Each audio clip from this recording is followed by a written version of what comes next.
Hi friends, good evening. ಎಲ್ಲ ಏನು ಮಾಡ್ತಿದ್ದೀರಾ? ನೋಡಿ, ನಮ್ಮ ಮನೆ ಹತ್ರ ಫುಲ್ ಮಳೆ ಆಯಿತು ಇವಾಗ ಸ್ವಲ್ಪ. ಹಾಗೆ ವೆದರು ಸಖತ್ ಕೂಲ್ ಆಗಿದೆ. ಯಾಕೋ ಬದ್ನಿಕಾಯಿ ಬಜ್ಜಿ ತಿನ್ಬೇಕಂತ ಅನ್ನಿಸ್ತು. ಸೊ ಬದ್ನಿಕಾಯಿ ಬಜ್ಜಿ ಹೇಗೆ ಮಾಡೋದು ಅಂತ ನಾನು ಹೇಳ್ಕೊಡ್ತೀನಿ. ಹಾಗೇನೆ ತೋಟದಲ್ಲಿ ಆಗಿದೆ ಅನ್ಸುತ್ತೆ ಬದ್ನಿಕಾಯಿ. ಬನ್ನಿ ಹೋಗೋಣ. ಒಂದು ಪಾತ್ರೆ ತಗೊಂಡಿದ್ದೀನಿ. ಪಾತ್ರೆ ತಗೊಂಡು ನಾನಿರೋದು ಒಬ್ಬಳೇ ಅಲ್ವಾ, ಸೊ ಅದಕ್ಕೆ ನಾನು ಒಬ್ಳಿಗೆ ಆಗುವಷ್ಟು ಮಾತ್ರ ನಾನು ಬದ್ನಿಕಾಯಿ ಬಜ್ಜಿ ಮಾಡ್ಕೋತೀನಿ. ಇವಾಗ ದೊಡ್ಡ ಸ್ಪೂನಿಂದ 1-2-3 ಸ್ಪೂನ್ ಹಾಕ್ಕೊತಿದ್ದೀನಿ. ಸಾಕು ಅನಿಸುತ್ತೆ.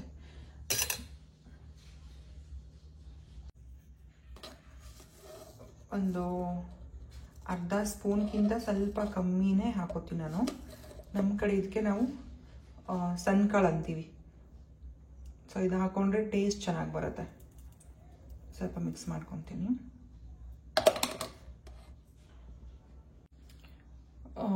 ಇದಕ್ಕೆ ಸ್ವಲ್ಪ ನೀರು ಹಾಕ್ಕೊಂಡು ಗಟ್ಟಿಯಾಗಿ ಮಿಕ್ಸ್ ಮಾಡ್ಕೋಬೇಕು. ಸ್ವಲ್ಪನೂ ಗಂಟು ಹಾಕ್ಬಾರ್ದಿದ್ದು. ಈ ಥರ ಫುಲ್ ಮಿಕ್ಸ್ ಮಾಡ್ಕೋಬೇಕು. ನೋಡಿ, ಈ ಥರ ನೀರು ಹಾಕ್ಕೊಂಡು ಗಂಟು ಇಲ್ಲದಂಗೆ ನೀಟಾಗಿ ಮಿಕ್ಸ್ ಮಾಡಿಕೊಂಡು ಇದನ್ನ ಒಂದು 10 ನಿಮಿಷ ನೆನೆಯಕ್ಕೆ ಬಿಟ್ಬಿಡೋಣ. ನೆನೆಗೆ ಬಿಟ್ಟ ಮೇಲೆ ಬದ್ನಿಕಾಯಿ ಹಾಕಿ ಎಣ್ಣೆಲಿ ಕರೆದ್ಬಿಟ್ರೆ ಬದ್ನಿಕಾಯಿ ಬಜ್ಜಿ ರೆಡಿ. ಓಕೆ, ಇದು 10 ನಿಮಿಷ ನೆನೆಲಿ. ಮತ್ತು ನಾನು ಬದ್ನಿಕಾಯಿ ಎಲ್ಲ ಮಿಕ್ಸ್ ಮಾಡ್ಕೊಂಡು ಕಟ್ ಮಾಡಿಕೊಂಡು ಅದಕ್ಕೆ ಮಸಾಲೆ ತುಂಬೋದು ಹೆಂಗಂತ ಹೇಳ್ಕೊಡ್ತೀನಿ. ತುಂಬ ಜನ ಅಮ್ಮ ಅಮ್ಮ ಅಂತ ಕಮೆಂಟ್ ಮಾಡ್ತಾ ಇದ್ರು. ಸೊ ಅವರಿಗೆ ಹ್ಯಾಪಿ ಚಿಲ್ಡ್ರನ್ಸ್ ಡೇ. ದೇವ್ರು ನಿಮ್ಗೆ ಒಳ್ಳೇದು ಮಾಡಲಿ, ಒಳ್ಳೆ ಆಯುಷ್ಯ ಆರೋಗ್ಯ ಕೊಡಲಿ ಅಂತ ಈ ಮುಖಾಂತರ ನಾನು ಕೇಳ್ಕೊತೀನಿ. ಹಾಯ್, ಎಲ್ಲರೂ ಹೇಗಿದ್ದೀರಾ? ಚೆನ್ನಾಗಿದ್ದೀರಾ ಅಂತ ಅನ್ಕೊಂಡಿದ್ದೀನಿ. ನಾನು ತುಂಬ ಚೆನ್ನಾಗಿದ್ದೀನಿ. Welcome to Sinchana dream world. ನನ್ನ ಚಾನೆಲ್ಗೆ ಹೊಸ ನಾಮಕರಣ ಮಾಡಿದ್ದೀನಿ. ಹೇಗಿದೆ ಅಂತ ನಾನು ಕಮೆಂಟ್ ಮಾಡಿ ತಿಳಿಸಿ. ನನ್ನೊಂದು ಡ್ರೀಮ್ ಆಗಿತ್ತು. ಸೊ ನನಗೆ ನೀವೇ ವರ್ಲ್ಡ್, ನೀವೇ ಪ್ರಪಂಚ, ನನಗೆ ಯೂಟ್ಯೂಬೇ ಪ್ರಪಂಚ ಅಂದ್ಕೊಂಡು ವಿಡಿಯೋ ಸ್ಟಾರ್ಟ್ ಮಾಡಿದ್ದೀನಿ. ಸೊ ತುಂಬ ಖುಷಿಯಾದ ವಿಷಯನ ನಾನು ಮೊದಲು ನಾಳೆ ಶೇರ್ ಮಾಡ್ಕೊತೀನಿ. ಹಾಗೆ ಇನ್ನೂ ಯಾರು ನನ್ನ ಚಾನಲ್ ಸಬ್ಸ್ಕ್ರೈಬ್ ಮಾಡ್ಕೊಂಡಿಲ್ಲ, ಪ್ಲೀಸ್ ಸಬ್ಸ್ಕ್ರೈಬ್ ಮಾಡ್ಕೊಳ್ಳಿ. ಹಾಗೆ ಬೆಲ್ ಐಕನ್ನ ಪ್ರೆಸ್ ಮಾಡಿ ಫ್ಯಾಮಿಲಿ ಫ್ರೆಂಡ್ಸ್ಗೂ ಶೇರ್ ಮಾಡಿ. ನೋಡಿ, ನಮ್ಮ ಕೋಳಿ ಎಲ್ಲ ಎಷ್ಟು ಕೂಗ್ತಾ ಇದ್ದಾವೆ. ಆ ಕೋಳಿ ಮುಚ್ಚಿ ಮತ್ತೆ ವಾಪಸ್ ನಾನು ಬರ್ತೀನಿ. ಇನ್ನೂ ಯಾರು ನನ್ನ ಚಾನಲ್ ಸಬ್ಸ್ಕ್ರೈಬ್ ಮಾಡ್ಕೊಳ್ಳಲ್ಲ, ಪ್ಲೀಸ್ ಸಬ್ಸ್ಕ್ರೈಬ್ ಮಾಡ್ಕೊಳ್ಳಿ, ಬೆಲ್ ಐಕನ್ನ ಪ್ರೆಸ್ ಮಾಡಿ. ಹಾಗೇನೆ ಬದ್ನಿಕಾಯಿ ಬಜ್ಜಿ ಮಾಡೋದು ಹೆಂಗಂತ ಹೇಳ್ಕೊಡ್ತೀನಿ. 5 ನಿಮಿಷ ಬಂದೆ. ಟಾರ್ಚರ್ ಕೊಡ್ತಾ ಗೊತ್ತಾ ಗೈಸ್. ಕೋಳಿ ಬಂದು ಬೇಗ ಬೇಗ ಮಲ್ಕೊಳ್ಳಲ್ಲ, ನಿಂತ್ಕೊಂಡು ಅಲ್ಲಿ ಕೂಗ್ತವೆ, ಕಿವಿ ಎಲ್ಲ ಹೋಗ್ಬಿಡುತ್ತೆ. ಮಳೆ ಬೇರೆ ಬರ್ತಿದೆ, ಬಜ್ಜಿ ತಿನ್ಬೇಕಂತ ತುಂಬಾ ಆಸೆ ಆಗ್ತಿದೆ. ಸೊ ಅದಕ್ಕೆ ಮಾಡ್ಕೊಳ್ಳೋಣ ಅಂತಂದ್ರೆ ನಮ್ ಕೋಳಿ ಬಿಡ್ತಿಲ್ಲ. ಇವಾಗ 4 ಸಲ ಹಿಂಗೋಡೋಗಿ ಹಿಂಗೋಡ್ ಬಂದೆ, ಹಿಂಗೋಡೋಗಿ ಹಿಂಗೋಡ್ ಬಂದೆ ಗೊತ್ತಾ ನಾನು. ಓಕೆ, ತೋಟದಲ್ಲಿ ಅವಾಗಲೇ ಹೇಳ್ದಂಗೆ ನಾನು 2 ಬದ್ನಿಕಾಯಿ ಸಿಕ್ತು. ಇದು 2 ಬದ್ನಿಕಾಯಿಯಿಂದ ಒಂದು 4-5 ಅಥವಾ 6 ಬಜ್ಜಿ ಮಾಡ್ಕೋಬಹುದು. ಬದ್ನಿಕಾಯಿ ಬಜ್ಜಿ ತುಂಬಾ ಟೇಸ್ಟಿ ಆಗಿರುತ್ತೆ. ಈ ಚಳಿಗಾಲದಲ್ಲಿ ಖಾರವಾಗಿ ಮನೇಲೆ ಹೆಲ್ದಿಯಾಗಿ ಮಾಡ್ಕೊಂಡು ತಿನ್ಬೋದು. ಸೊ ಯಾರೆಲ್ಲ ಮಾಡ್ಕೊಂಡು ತಿಂದ್ರಿ ಅಂತ ನಾನು ಕಮೆಂಟ್ ಮಾಡಿ. ಬನ್ನಿ ಸ್ಟಾರ್ಟ್ ಮಾಡೋಣ. ನಾನಿಲ್ಲಿ ಬದ್ನಿಕಾಯಿನ ತೊಳ್ಕೊಂಡು ಒರೆಸ್ಕೊಂಡು ಇಟ್ಕೊಂಡಿದ್ದೀನಿ. ಸೊ ಇವಾಗ ಇಷ್ಟು ದೊಡ್ಡದು ನಾವು ಬದ್ನಿಕಾಯಿ ಹಿಂಗೆ ಕಟ್ ಮಾಡ್ಕೊಂಡ್ವಿ ಅಂತ ಹೇಳಿದ್ರೆ ಅಲ್ಲಿ ಒಂದು ಚಿಕ್ಕದಾಗಿ ಸ್ಲೈಸ್ ಮಾಡ್ಕೋಬೇಕು. ಫುಲ್ ಕಟ್ ಮಾಡಬಾರ್ದು, ಈ ಥರ ಮಾಡ್ಕೋಬೇಕು. ಆವಾಗ ನಿಮಗೆ ಹಸಿ ಖಾರ ಬೇಕು ಅಂದರೆ ಹಸಿ ಖಾರ, ಇಲ್ಲ ನಿಮಗೆ ಕೆಂಪು ಖಾರ ಬೇಕು ಅಂದರೆ ಕೆಂಪು ಖಾರ ಅದರೊಳಗಡೆ ಫಿಲ್ ಮಾಡ್ಕೋಬೇಕು. ಸೊ ನನಗೆ ಕೆಂಪು ಖಾರ ಅಂದರೆ ಇಷ್ಟ. ಸೊ ಅದಕ್ಕೆ ನಾನು ಕೆಂಪು ಖಾರನ ನಾನು ಆವಾಗಲೇ ನಾವು ಬಜ್ಜಿ ರೆಡಿ ಮಾಡ್ಕೊಂಡಿದ್ವಲ್ಲ, ಈ ಥರ ಮಿಕ್ಸ್ ಮಾಡಬೇಕು. ಮಿಕ್ಸ್ ಮಾಡಿ ಇಡಬೇಕು 1-2 ನಿಮಿಷ.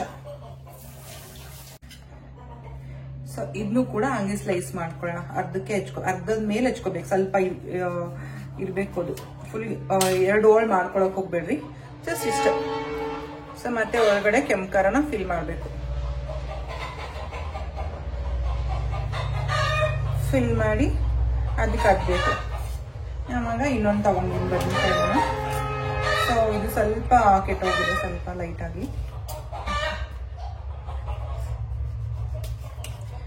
ಸಂಜೆ ಮತ್ತೆ ಬೆಳಗ್ಗೆ ಎಷ್ಟು ಟಾರ್ಚರ್ ಮಾಡ್ತವೆ ನಮ್ಮ ಕೋಳಿ ಅಂದ್ರೆ ನನಗೆ ಅಮ್ಮ ದೇವ್ರೇ ಸಾಕು, ಇವ್ರ ಸವಾಸ ಅನ್ನೋ ಥರ ಹಿಂಸೆ ಮಾಡ್ತವೆ ನನಗೆ.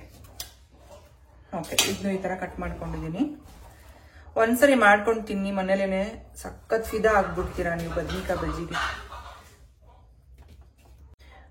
ಇದನ್ನ ಫಿಲ್ ಮಾಡಿಕೊಂಡೆ. ಈ ಜೊತೆ ಮಿಕ್ಸ್ ಮಾಡ್ತೀನಿ. ಇವಾಗ ಗ್ಯಾಸ್ ಆನ್ ಮಾಡಿಕೊಂಡು ನಮ್ಮ ಮನೇಲಿ ದೊಡ್ಡದಿದೆ ಕರಿ ಪಾತ್ರೆ, ಕರು ಬಾಳಗಿ ಅಂತೀವಿ ನಾವು, ದೊಡ್ಡ ಚಿಕ್ಕದಿಲ್ಲ. ನಿಮ್ಮ ಮನೇಲಿ ಚಿಕ್ಕದಿದ್ರೆ ಚಿಕ್ಕದಿಟ್ಕೊಳ್ಳಿ. ಇದಕ್ಕೆ 4 ಅಲ್ವಾ, ಸೊ ನಾನು ಸ್ವಲ್ಪ ಆಯಿಲ್ ಹಾಕೋತೀನಿ. ಸುಮ್ಮನೆ ಆಯಿಲ್ ವೇಸ್ಟ್ ಆಗಬಾರ್ದು ಅಂತ ಹೇಳಿ. ನಿಮ್ಗೆ ಎಷ್ಟು ಆಯಿಲ್ ಬೇಕೋ, ಅದು ಬಜ್ಜಿ ಮುನ್ಗೋಷ್ಟು ಆಯಿಲ್ ಆದ್ರೆ ಸಾಕು. ಓಕೆ, ಆಯಿಲ್ ಹಾಕೊಂಡಿದ್ದೀನಿ. ಆಯಿಲ್ ಬಿಸಿ ಆಗ್ಲಿ. ಎಣ್ಣೆ ಬಿಸಿ ಆದ್ಮೇಲೆ ನೋಡಿ, ಇದು ಹೊಲದಲ್ಲೇ ಆಗಿತ್ತು, ನಮ್ಮ ತೋಟದಲ್ಲೇನೆ. ಇದಕ್ಕೆ ನಾವು ದಪ್ಪ ಮೆಣಸಿನ್ಕಾಯಿ ಅಂತೀವಿ, ಮತ್ತೆ ಬಜ್ಜಿ ಮೆಣಸಿನ್ಕಾಯಿನ ಅಂತೀವಿ, ಮಿರ್ಚಿ ಬಜ್ಜಿ ಮೆಣಸಿನ್ಕಾಯಿನ ಅಂತೀವಿ. ಇದನ್ನ ಆಮೇಲೆ ನಾನು ಹಾಕ್ತೀನಿ. ಇವು 4-5 ನಿಮಿಷ ಬಿಟ್ಟಿದೆಯಲ್ಲ, ಫುಲ್ ಮಸಾಲೆ ಎಲ್ಲ ಹೀರ್ಕೊಂಡಿದೆ. ಅದು ಎಣ್ಣೆ ಕಾದ ತಕ್ಷಣ ಹಾಕ್ತಾ ಇರೋದೆ, ಕಾಫಿ ಜೊತೆ ಕುತ್ಕೊಂಡು ಕುಡಿತಾ ಇರೋದೆ, ಕುಡಿದು ತಿಂತಾ ಇರೋದೆ. ಓಕೆನಾ? ಮತ್ತೆ ಎಲ್ಲರೂ ಏನ್ ಮಾಡ್ತಿದ್ದೀರಾ? ನಿಮ್ ಮನೇಲಿ ಏನ್ ಇವತ್ತು ಸಾಯಂಕಾಲ ಸ್ಪೆಷಲ್ ಸ್ನಾಕ್ಸ್ ಏನಾದ್ರು ಮಾಡ್ಕೊಂತಿದ್ದೀರಾ? ಸೊ ನಾನ್ ಜಾಸ್ತಿ ಅಂತ ಹೇಳಿದ್ರೆ ಹೊರಗಡೆ ಎಲ್ಲೂ ತಿನ್ನಲ್ಲ, ಜಾಸ್ತಿ ಮನೇಲೆ ಮಾಡ್ಕೊಂಡು ತಿಂತೀನಿ ನಾನು. ಹೊರಗಡೆ ಅಂದ್ರೆ ತುಂಬಾ ಕಮ್ಮಿ. ಒಂದು ಇಲ್ಲೇ ಗದಗಲೇನೆ ಒಂದು ಅಜ್ಜಿ ಮಾಡ್ತಾರೆ ಬದ್ನಿಕಾಯಿ ಬಜ್ಜಿ, ತುಂಬಾ ವರ್ಷದಿಂದ, ಈಗ 1 ವರ್ಷದಿಂದ ನೋಡ್ತಿದ್ದೀನಿ ಆ ಅಜ್ಜಿನ. ಸೊ ಒಂದ್ಸರಿ ಕರ್ಕೊಂಡು ಹೋಗ್ತೀನಿ ನಿಮ್ಮನ್ನು. ಇವಾಗ ಒಂದೇ ಬಜ್ಜಿ ಬಿಟ್ಟಿದ್ದೀನಿ, ಎಣ್ಣೆ ಕಾದಿದೆಯಲ್ಲ, ಸೊ ಅದಕ್ಕೆ.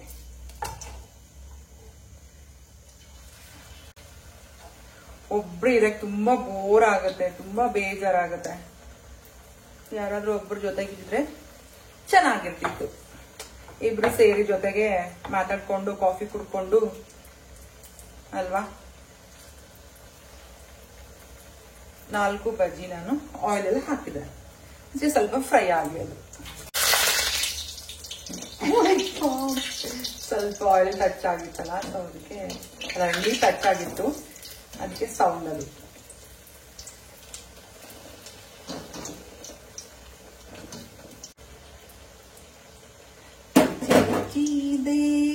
ಸವಿಯಲು ಅಂತ ಹೇಳ್ತಾರಲ್ಲ, ಅದು ಒಂದು ಸಾಂಗ್ ಹಾಡ್ತಾರಲ್ಲ. ಆಯಿಲು ವೇಸ್ಟ್ ಆಗಿಲ್ಲ, ಮತ್ತೆ ಜಾಸ್ತಿ ಆಯಿಲು ಬರ್ಲಿಲ್ಲ. ಬನ್ನಿ ಫ್ರೆಂಡ್ಸ್ ತಿನ್ನೋಣ. ಹಂಗೆ ಮಿರ್ಚಿ ಒಂದು ಹಾಕ್ಬಿಡ್ತೀನಿ, ಸುಮ್ಮನೆ ಇದೇ ಯಾಕೆ ವೇಸ್ಟ್ ಮಾಡ್ಬೇಕಲ್ಲ, ಫ್ಲೇವರ್ ಹಾಳಾಗ್ಬಿಡುತ್ತೆ. ಜಸ್ಟ್ ಹಂಗೆ ನಾವೆಲ್ಲ ಮಸಾಲೆ ಹಾಕಿರ್ತೀವಲ್ಲ, ಹಂಗೆ ತಿನ್ಬೋದು ನಾವು.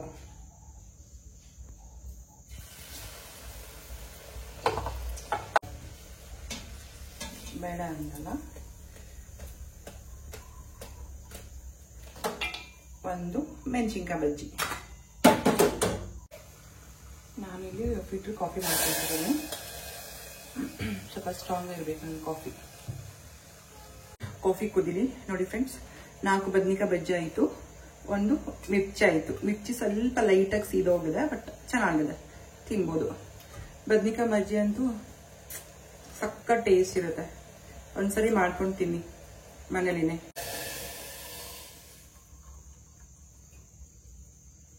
ತಂಪಾದ ಗಾಳಿ ಬೀಸ್ತಾ ಇದೆ, ಸೊ ಅಲ್ಲಿ ಕುತ್ಕೊಂಡು ಕಷ್ಟ ಸುಖ ಸ್ವಲ್ಪ ಮಾತಾಡೋಣ, ಮತ್ತೆ ಟೇಸ್ಟ್ ಹೆಂಗಿದೆ ಅಂತ ನಾನು ನಿಮ್ಗೆ ಹೇಳ್ತೀನಿ.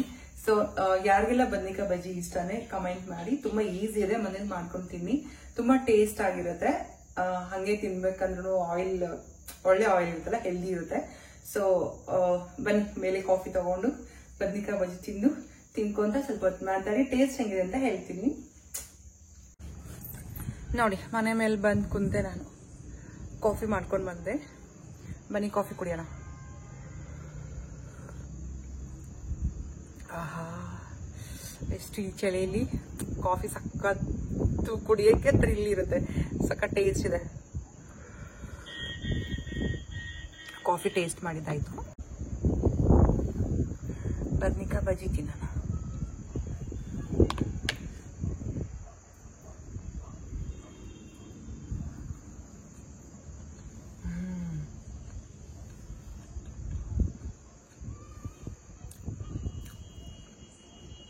ಸಕ್ಕತ್ತಾಗಿದೆ ಫ್ರೆಂಡ್ಸ್, ಒಂದ್ಸರಿ ಮನೇಲಿ ಮಾಡ್ಕೊಂತೀನಿ, ತುಂಬಾ ಟೇಸ್ಟ್ ಇದೆ. ಮಳೆ ಬರೋ ಟೈಮಲ್ಲಿ ತನ್ನ ಗಾಳಿ, ಚಳಿ ಬೇರೆ ಇವಾಗ, ಸೊ ಮನೇಲೆ ಮಾಡ್ಕೊಂಡು ತಿಂದ್ರೆ ಇನ್ನೂ ಚೆನ್ನಾಗಿರುತ್ತೆ. ತುಂಬಾ ಜನ ಕಮೆಂಟ್ ಮಾಡ್ತಿದ್ದೀರಾ, ಮದ್ವೆ ಆಗ್ತೀರಾ ಲವ್ ಮಾಡ್ತೀರಾ ಅಂತ. ಯಾವ ಮದ್ವೆನೂ ಆಗಲ್ಲ, ಯಾರನ್ನ ಲವ್ ಮಾಡಲ್ಲ. ಒಬ್ಬನ್ ಲವ್ ಮಾಡಿನೇ ಜೀವನ ಕೊಡ್ತೀನಿ ಅಂತ ಬಂದು ಜೀವನ ಹಾಳು ಮಾಡಿ ಹೋದ. ಇನ್ನು ಮತ್ತೆ ಜೀವನ ಹಾಳು ಮಾಡ್ಕೊಳಕ್ ನಾನು ರೆಡಿ ಇಲ್ಲ. ಸೊ ಐ ಥಿಂಕ್ ಅದು ನನಗೆ ನನ್ನ ಹಣೆ ಬರದಲ್ಲಿ ಇಲ್ಲ ಅನ್ಸುತ್ತೆ. ಮದುವೆ, ಬಾಯ್ ಫ್ರೆಂಡು ತುಂಬ ಅಂದರೆ ತುಂಬ ಮೋಸ ಹೋಗಿದ್ದೀನಿ ನಾನು. So okay B cool. ಹಂಗಾಗಿ ನನಗೆ ಯಾರಿಗೂ ಲವ್ ಮಾಡಲ್ಲ, ಚಿಲ್ಲರ ಜೊತೆ ಫ್ರೆಂಡ್ ಆಗಿರ್ತೀನಿ, ಅಕ್ಕನೋ ತಂಗಿನೋ ಆ ಥರ. ಸೊ ನೋಡಿ ಎಷ್ಟು ಗಾಳಿ ಇದೆ. ಅಮ್ಮನೂ ಹೋಗಿದ್ದಾಳೆ, ಅವ್ರದ್ದು ಕೈ ಇನ್ನೂ ಹುಷಾರಾಗಿಲ್ಲ. ಸೊ ಮನೇಲಿ ಒಬ್ಬಳೇ ಇರ್ತೀನಿ, ಎಲ್ಲ ಕೆಲಸ ಮಾಡ್ಕೋಬೇಕು, ಹೊರಗಡೆ ಹೋಗಬೇಕು. ಸೊ ನಾನು ಅಮೆಝಾನಲ್ಲಿ ಸೆಲ್ಫಿ ಸ್ಟಿಕ್ ಆರ್ಡರ್ ಮಾಡಿದೆ, ಬಟ್ ಅದು ಇನ್ನೂ ಬಂದಿಲ್ಲ. ಅದು ಬಂದಮೇಲೆ ಔಟ್ಸೈಡ್ ಹೋದರೆ ವಿಡಿಯೋ ಮಾಡ್ತೀನಿ. ಹಾಗೆ ಇಲ್ಲಿ ಏನಂತಂದರೆ ಎಲ್ಲರೂ ವಿಡಿಯೋ ಮಾಡ್ತಾ ಇದ್ದೀವಿ ಅಂದರೆ ಎಲ್ಲರೂ ಒಂಥರ ನೋಡ್ತಾರೆ ಜನಗಳು, ಭಯನೇ ಆಗುತ್ತೆ. ಹಂಗೆ ನೋಡ್ತಾರೆ ಗೊತ್ತಾ, ಯಪ್ಪ ದೇವ್ರೆ, ನಾನು ಏನೋ ಮಾಡ್ತಿದ್ದೀನಿ ಏನೋ ಥರ ನೋಡ್ತಾರೆ. ಎಲ್ಲೂ ಕ್ಯಾಮ್ರಾ ಆನ್ ಮಾಡಂಗಿಲ್ಲ ಇಲ್ಲಿ.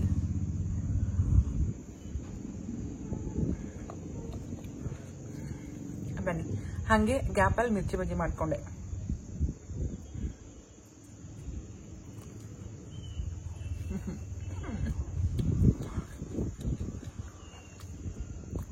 ಲೈಟ್ ಖಾರ ಇತ್ತಿದ್ದು.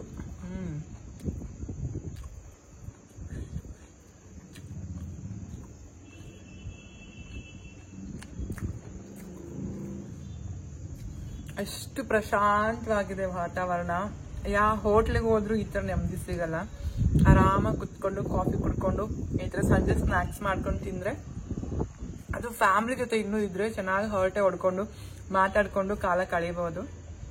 ಅದು ನನ್ನ ಹಣೆ ಬರಲಿಲ್ಲ. Single life is golden life ನನ್ನ ಪ್ರಕಾರ. ನಿಮ್ಮ ಪ್ರಕಾರ ಅಂತ ಗೊತ್ತಿಲ್ಲ. ಮತ್ತೆ ನಂಗೆ ಫೇಸ್ಬುಕ್ಕಲ್ಲಿ ತುಂಬಾ ಜನ ಮೆಸೇಜ್ ಮಾಡ್ತಿದ್ದೀರಾ, ಜವಾರಿ ಮೊಟ್ಟೆ ಬೇಕು ನಮಗೆ ಅಂತ. ಕೊಡ್ತೀನಿ ಜವಾರಿ ಮೊಟ್ಟೆ ಇಲ್ಲ ಅಂತಲ್ಲ, ಬಟ್ ಗದಗ್ನವ್ರು ಇದ್ರೆ ಬಂದು ತೊಗೊಂಡು ಹೋಗ್ಬೋದು. ಅದೆಲ್ಲೂ ಕೊರಿಯರ್ ಮಾಡೋಕ್ಕೂ ಆಗಲ್ಲ, ಆಮೇಲೆ ಆ ಮೊಟ್ಟೆ ತಗೊಂಬಂದು ನಾನು ನಿಮ್ಗೆ ಕೊಡೋಕ್ಕೂ ಆಗಲ್ಲ. ಸೊ ಇಲ್ಲಿ ಗದಗ್ ಸುತ್ತಮುತ್ತ ಯಾರಾದ್ರೂ ಇದ್ರೆ ಬಂದು ಖಂಡಿತ ತೊಗೊಂಡೋಗಿ. ಪಕ್ಕ ನಾಟಿ ಕೋಳಿ ಜವಾರಿ ಮೊಟ್ಟೆಯಿಂದ ತುಂಬ ಬೆನಿಫಿಟ್ ಇದೆ. ಜಿಮ್ ಮಾಡೋರಿಗೆ ಒಳ್ಳೆ ಪ್ರೋಟೀನ್ ಅದು. ಅವಾಗ ಆಮೇಲೆ ಸರ್ಜರಿ ಆಗಿರುತ್ತಲ್ಲ ಅವಾಗ ಅದು ಒಳ್ಳೇದು. ಆಮೇಲೆ ಕಾಲು ಮುರಿದಿರುತ್ತೆ, ಕೈ ಮುರಿದಿರುತ್ತೆ, ಬೋನ್ ಫ್ರ್ಯಾಕ್ಚರ್ ಆಗಿರುತ್ತಲ್ಲ, ಜವಾರಿ ಮೊಟ್ಟೆ ಕುಡಿದ್ರೆ ಬೇಗ ರಿಕವರಿ ಆಗುತ್ತೆ ಅಂತ ಹೇಳ್ತಾರೆ ಡಾಕ್ಟ್ರು. ಅದೊಂದು. ಮತ್ತೆ ಮೇಕೆ ಹಾಲು ಕುಡಿಬೇಕು ಅಂತ ಹೇಳ್ತಾರೆ. ಸೊ ಇಲ್ಲಿ ಗದಗ್ ಸುತ್ತಮುತ್ತ ಯಾರಾದ್ರೂ ಇದ್ರೆ ಬನ್ನಿ, ಖಂಡಿತ ಬನ್ನಿ. ಮೆಸೇಜ್ ಮಾಡಿ ನಾನು ಲೊಕೇಶನ್ ಶೇರ್ ಮಾಡ್ತೀನಿ, ಬಂದು ತಗೊಂಡು ಹೋಗ್ಬೋದು ಮೊಟ್ಟೆನ.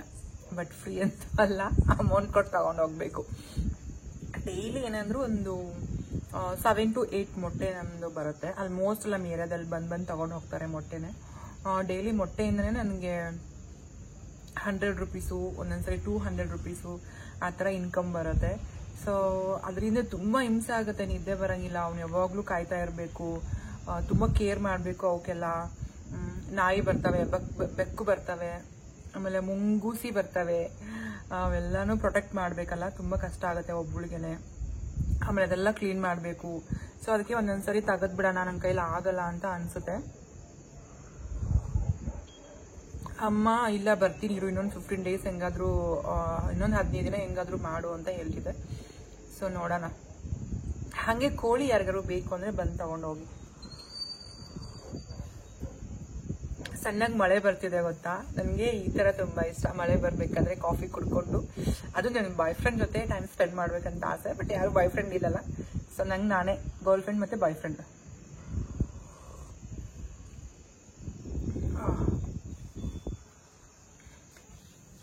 ಟೈಮ್ ಎಷ್ಟಾಗಿದೆ ಗೊತ್ತಾ, 6:29 ಆಗಿದೆ. ವಿಡಿಯೋನ ಎಂಡ್ ಮಾಡ್ತೀನಿ, ಮತ್ತೆ ನೆಕ್ಸ್ಟ್ ವಿಡಿಯೋದಲ್ಲಿ ಸಿಗ್ತೀನಿ. ಪ್ಲೀಸ್ ನನ್ನ ಚಾನಲ್ ಸಪೋರ್ಟ್ ಮಾಡಿ. ನನ್ನ ಚಾನಲ್ ಡ್ರೀಮ್ ವರ್ಲ್ಡ್, ಇದೇ ನನ್ನ ಡ್ರೀಮ್. ಅಂದರೆ ನನ್ನ ಯೂಟ್ಯೂಬೇ ನನ್ನ ಡ್ರೀಮ್ ಆಗಿತ್ತು, ಇವಾಗ ಅದೇ ನನ್ನ ಪ್ರಪಂಚ ಆಗಿದೆ.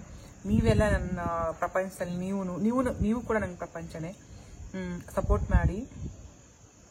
ತುಂಬ ಫಾಲೋವರ್ಸ್ ಇರೋರ್ನ ನೋಡಿ ಬೇಡ ಅಂತ ಹೇಳ್ತಿಲ್ಲ, ಬಟ್ ಹೊಸ್ದಾಗಿರೋರ್ಗು ಸ್ವಲ್ಪ ಹೆಲ್ಪ್ ಮಾಡಿ, ನೋಡಿ ಅವ್ರ ಚಾನಲ್ ಗ್ರೋತ್ ಆಗಲಿ, ಎಲ್ಲರಿಗೂ ಒಳ್ಳೇದಾಗಲಿ. ಶೋಕಿ ಮಾಡೋರ್ಗು ಬೆಳೆಸ್ಬೇಕು, ನಮ್ಮನ್ನ ಟ್ರಾನ್ಸ್ಜೆಂಡರ್ಗೂ ಬೆಳೆಸ್ಬೇಕು, ಬಡವ್ರಿಗೂ ಬೆಳೆಸ್ಬೇಕು. ಹಂಗಾಗಿ ಎಲ್ಲರಿಗೂ ಬೆಳೆಸಿ ಅಂತ ಕೇಳ್ಕೊತೀನಿ. ಮತ್ತೆ ನೆಕ್ಸ್ಟ್ ವಿಡಿಯೋದಲ್ಲಿ ನಾನು ಸಿಗ್ತೀನಿ. ಯಾರು ನನ್ನ ಚಾನಲ್ ಸಬ್ಸ್ಕ್ರೈಬ್ ಮಾಡ್ಕೊಂಡಿಲ್ಲ ಪ್ಲೀಸ್ ಸಬ್ಸ್ಕ್ರೈಬ್ ಮಾಡಿಕೊಂಡು ಸಪೋರ್ಟ್ ಮಾಡಿ, ಬೆಲ್ ಐಕನ್ನ ಪ್ರೆಸ್ ಮಾಡಿ, ಫ್ಯಾಮಿಲಿ ಫ್ರೆಂಡ್ಸ್ಗೂ ಶೇರ್ ಮಾಡಿ, ಪ್ಲೀಸ್ ಸಪೋರ್ಟ್ ಮಾಡಿ. Love you all. Thank you so much for supporting. Bye.